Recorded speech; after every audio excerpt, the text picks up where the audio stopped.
আসসালামু আলাইকুম। আজ বানাবো একটি ডাবের পুডিং। আর এই ডাবের পুডিংটা বানাতে কিভাবে পারফেক্টলি একটি পুডিং বানাতে হয় সেটি আপনাদের মাঝে শেয়ার করব। তো আমার পুডিংটা দেখে বুঝতে পারছেন যে কত সুন্দর হয়েছে। তো এখানে আমি একটি ডাব নিয়েছি।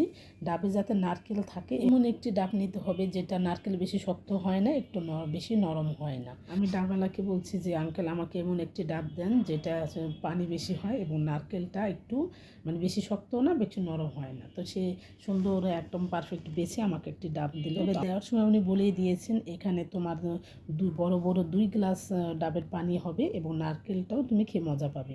তো আলহামদুলিল্লাহ মাশাআল্লাহ এনে দেখি যে ঠিকই একদম পারফেক্টলি অনেক পানি হয়েছে। আর 1 কাপ ডাবের পানি নিয়েছি, সাথে নিয়ে আর নারকেলটা কুড়ে নিব। আর এখানে নিয়েছি হাফ কাপের অর্ধেক নিয়েছি আমি চিনি, যেহেতু ডাবের পানি এমনি মিষ্টি। আর এখানে নিয়েছি 1 টিস্পুন আগার আগার পাউডার। এটা আমি তো বেশি ভরে দেইনি।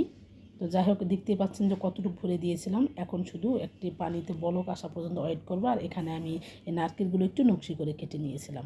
এটা আমি হাতে কেটে নিয়েছি, চাইলে আপনি যে কোনো মেশিন দিয়ে কেটে নিতে পারেন। তো পানিটা বলক আস্তে আস্তে আমি একটু লেড়েও নিচ্ছি। নারকেল যে নকশি করে কেটে দিতে হবে এমন কোনো কথা নেই, আপনি চাইলে এইভাবে বানাতে পারেন। নারকেলটা পুড়িয়েও দিতে পারেন, যে কোনোভাবে কেটে যে কোনোভাবে আপনি দিতে পারেন। ইফতারিতে অথবা পার্টিতে, এমন কোনো বার্থডেতে যে কোনো সময় এরকম একটি পুডিং বানিয়ে সবাইকে চমকে দিতে পারেন, সবাই অনেক পছন্দ করবে। আর এই পুডিং বানানোর এই একদম পারফেক্ট সব কিছু দিতে হয়। সব কিছু একটু বেশি হওয়া যাবে না, কম হওয়া যাবে না। আপনার যদি আগার আগার পাউডার বেশি হয়ে যায় তাহলে দেখা যাবে আপনার এটা শক্ত হয়ে যাবে, খেতে ভালো লাগবে না। এই জন্য আপনাকে ঠিক মেপে পারফেক্টলিভাবে দিতে হবে যাতে খেতে ভালো হয়, মুখে দিলে একদম অন্যরকম গলে যায়।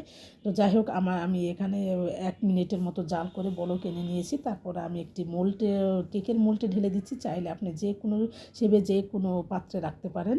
এটা যখন হালকা ভাবটা উঠে যাবে তখন আমি যে নকশি করা নারকেলগুলো দিয়ে দিচ্ছি। আর নারকেলগুলো দেওয়ার পর মনে হচ্ছিল যে যে কোনো চৌবাচ্চার ভিতরে শিউলি ফুল ফুটে আছে সাদা সাদা, দেখতে খুব ভালো লাগছিল। আর খেতেও ভীষণ মজার ছিল। আমি যখন বানিয়েছি দেখে তো সবাই অবাক হয়ে তাকিয়েছিল যে এত সুন্দর, খেতে ইচ্ছা করছে না। তো যাই হোক আমি এটা 1 ঘন্টা ফ্রিজে রেখে দিয়েছিলাম ঠান্ডা হওয়ার পর। এরপর আমি কেটে নিচ্ছি। ইফতারের আগে এভাবে পরিবেশন করলে টেবিলে সবাই খেয়ে তৃপ্তি পাবে এবং আপনার প্রশংসা করবে সব।